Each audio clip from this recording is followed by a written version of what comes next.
usually what happens to me when I get too close. Like I'm trying to rotate around on. Alright, so today we're going to talk a little bit about the blade and also about weapon velocities. So you'll notice what's happening right now is I'm not using the traditional size 3 cannons on the blade. Now you probably hear me saying this in stream a lot, and you'll see why in this fight. So let's just kind of walk through the fight here and then I'll explain after. Again, right, standard S pattern as we dance across the nose, looking for the slot position, but you know, Bray's probably not going to give it to me, so we're going to try to do the best we can here. Again, back into a nice split S, back into a nice corkscrew to close the distance. Again, using my wings to line up, so I'm canceling his momentum as I pull around that corner. Little J-hook there to get away from any kind of incoming fire because my shields are down, so I'm in a dangerous position. And again, once the fight levels out, I flip my direction. Back into a nice, slow, methodical pattern. There's an S turn, and there it is finally with the kill. So why are we using the size 1 guns, and why aren't we using the cannons? So it all comes down to what's called effective standoff distance. And what this basically means is if we look at the blade, we're going to assume the blade has cannons, and we're going to assume the Gladius here has repeaters, which means 1400 meters per second or higher. In 314 and 315, repeaters will always have a higher velocity as a weapon class than cannons. So if we look at the blade, we notice that it has to lead the Gladius by 100 meters in order for it to get an effective shot on target. Assuming the Gladius doesn't move in between the shot time that is fired and the time that it takes to get to the target. The Gladius has to maneuver to where only 50 meters is needed for a lead shot, which allows the Gladius to stay twice the distance away for the same shot. In order for me, in the blade, I have to cross half the distance to get the same shot. So what that means is if I want to take a 50-meter lead shot, I have to be at 300 meters instead of 600, which allows me to have way more flexibility on a ship that has higher velocity weapons, which means the amount of time it takes for me to keep damage applied is a lot higher. It's not a standard curve. At 600 meters, I'm applying damage because I only have a lead angle of 50 meters. If I exceed 600 meters, I go to 800, I start doing maybe 1/10 of my DPS. And as I start closing in, once I start getting into the 300 meter range, you're almost at 100% applied damage. But if you half the speed, all of that changes. If I'm at 600 meters with repeaters, I'm getting around 80% of my shots to land. If I'm at 600 meters with cannons, I'm getting maybe 10% or maybe 20%, right? So it's not a linear curve. It's always the farther you go out, the more exponentially you start to miss. And you times that by a multiple, the faster or slower depending on the weapon system you're using.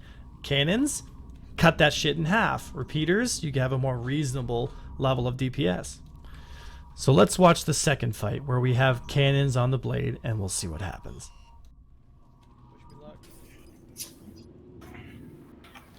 So already we're noticing how far that lag pip starts to sway. So he's already engaged me at 600-700 meters here, and I've got to close to within, again, almost point blank range.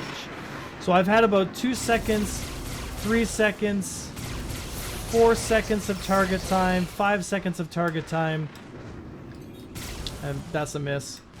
Again, right, trying to close distance, and I'm doing the best I can. But it's just not enough DPS. And this whole time, every time you start seeing him shoot, you know that I'm taking hits. Not a bad turn there, not a bad applied damage there. Doing the best I can with what I got. But it's a big chore.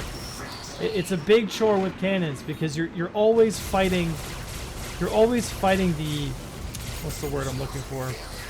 Taking a lot of hits to the face there. Something's leaking inside my cockpit. Yeah, there's the leak. Probably not good. Again, right, all those shots I'm taking, these are all misses. Miss. And again, I'm just taking hit after hit after hit after hit. And there it is. So we're going to move into a third fight here. But we just want to kind of go over that last fight talking about velocities, right? Even though I was able to get some shots on target, the amount of time it took me and the amount of times that I could have been hitting with repeaters is the reason why that fight went south so fast. And again, right, it's even though you have more DPS on paper with cannons, and yes, you could argue that cannons are designed as a longer, I guess you could say a higher DPS, more sustained style of combat versus larger vessels, and for that job, yeah, I'd say they're doing their job pretty well. But if you're putting cannons on a fighter and you're trying to fight other fighters, I want to break down specifically as to why you won't be winning fights with cannons. In the PU, I see it so many times. Guys come at me and I've got cannons on, and I know right away, I laugh. I'm like, oh, this guy's done. And he just doesn't know it yet. And this here is why. So let's watch fight 3 and see what happens when we switch back to repeaters. So as we can see, this fight looks a lot different as well, right? I'm already engaging at twice the distance. I'm already applying damage. And even though I only have 800 DPS on paper, which is one third of the DPS that this ship is capable of pushing out, I'm already doing better because the damage that I am applying to the target is actually landing.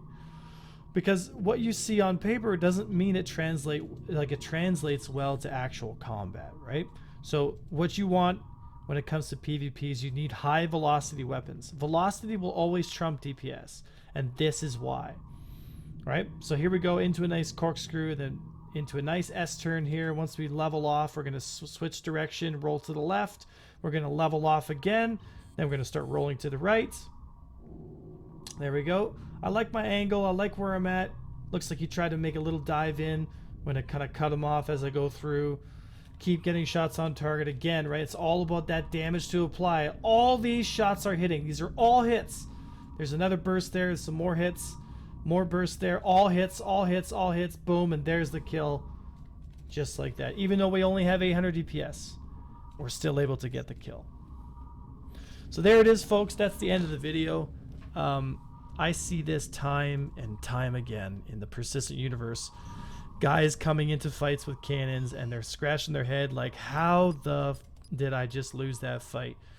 It comes down to engagement, standoff distance, velocity, and applied DPS. It's not about what you got on paper. It's how much hurt can you put on the enemy when the time matters. All in all, the Blade is a very great ship in terms of its ability to move around. It feels great. It's fast. It's nimble. It's responsive. It's an angry looking alien ship. But right now, those cannons are hamstringing this poor thing like you wouldn't believe. The best thing Sig can do in this situation is take the cannons off or give us 2 size 3 repeaters for this thing. Otherwise, this thing isn't going to be any kind of dogfighter compared to all the other ships. All right, folks. Thank you so much for watching. Thank you so much for supporting this stream. I hope you learned something, and I hope you were entertained. I was Avenger1, and I'll see you all in the next video.